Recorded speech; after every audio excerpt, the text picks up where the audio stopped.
Menstrual cramping, menstrual pain, heavy menstruation बहुत common है women में।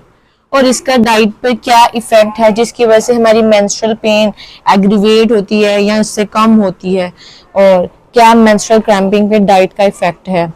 अस्सलाम वालेकुम व्यूअर्स, मैं हूं डॉक्टर महम शौकत और उम्मीद करती हूं आप सब खैर आफियत से होंगे। हम डिस्कस कर रहे हैं डाइट का मेंस्ट्रुएशन पे क्या इफेक्ट है, अच्छी डाइट और बुरी डाइट का मेंस्ट्रुअल पेन और मेंस्ट्रुअल क्रैम्पिंग को बढ़ाने में और कम करने में क्या रोल है। डाइट हमारे पास ये रोल प्ले करी है कि अगर हम एक अच्छी डाइट नहीं ले रहे, उससे क्या होगा कि देखें, जो बॉडी में हार्मोन्स का बैलेंस होना बहुत ज्यादा जरूरी है।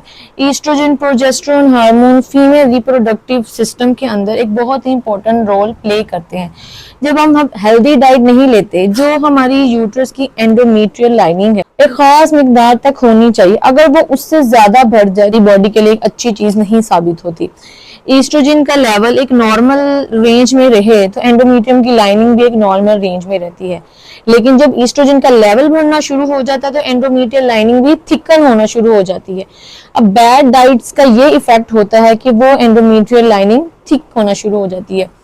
जब वही लाइनिंग हमारे पास थिक होना शुरू हो जाएगी तो खुद ही एक चीज सोचें कि जब नॉर्मल एक मेंस्ट्रुएशन हो रही है और एक नॉर्मल एंडोमेट्रियम लाइनिंग शेड हो रही है, उसमें इतनी पेन नहीं हो रही। जब एक थिक लाइनिंग शेड होगी तो उसकी कितनी पेन होगी, उस एंडोमेट्रियल थिकनिंग की वजह से भी पेन बहुत ज्यादा होती है।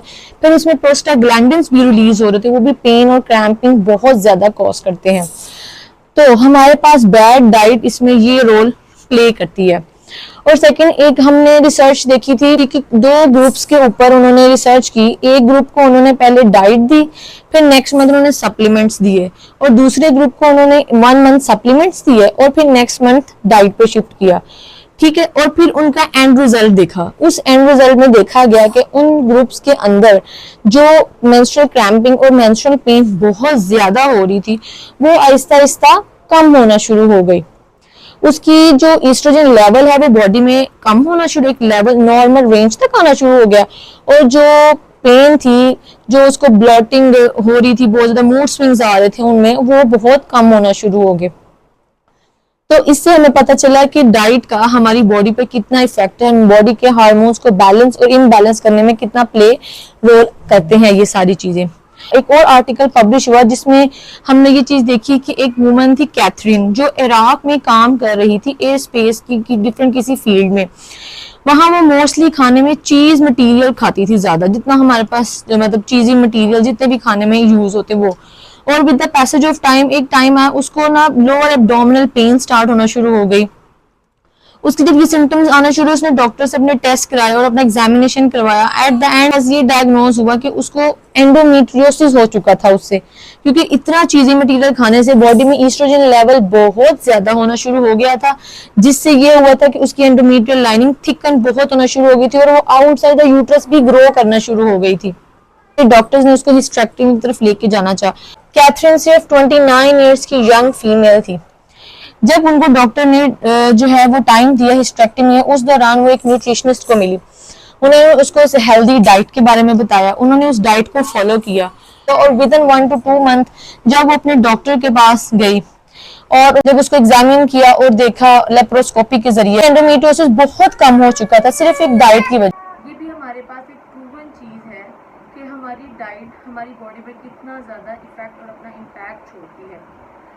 तो आइए देखते हैं फिर हमने कौन सी डाइट जो है वो नहीं लेनी और किसको जो है ना प्रमोट करना है। ऑयली फूड्स को आप मिनिमाइज़ करें अपनी बॉडी में। प्रोसेस्ड जंक फूड, जितनी पिकल्स चटनीज़ यूज़ करते हैं, जितना हाई फैट फूड्स है जिसमें हमारे पास फैट बहुत ज़्यादा है, वो सब बहुत कम कीजिए। सॉल्टी इनटेक अपना कम कीजिए। कैन फूड्स इनको अवॉइड करें। क्रीम्स, बटर, ऐसे जितनी फूड हैं हमें सारी की सारी प्रॉब्लम को हमें कम करना है कि ये हमारी बॉडी में हमारे हार्मोन्स को फ्लक्चुएट ना होने दे। इसकी जगह हमने रिच फाइबर फूड्स लेनी है, फ्रेश वेजिटेबल्स लेने हैं, मीट का एक सर्टेन अमाउंट यूज़ करना है, आपने कार्ब्स लेने हैं। ये सारी हेल्दी डाइट जब हम लेंगे तो हमारी बॉडी के हार्मोन्स भी बैलेंस्ड होंगे। हमने साथ एक्सरसाइजेज करनी है, योगा करना है, जिससे हमारी बॉडी के केमिकल बैलेंसेस रहें, हमारे हार्मोन्स फ्लक्चुएट ना हो, हमारी बॉडी हेल्दी रहे। हमें अपने पीरियड और मेंस्ट्रुएशन में इशू ना हो। आई होप सो आपको ये वीडियो ज़रूर पसंद आई होगी। मेरी आने वाली वीडियोस के लिए मेरे चैनल को ज़रूर सब्सक्राइब कीजिए, लाइक और शेयर भी कीजिए और अपने थॉट्स मेरे साथ ज़रूर शेयर कीजिए। तब तक के लिए अपना बहुत ख्याल रखिएगा।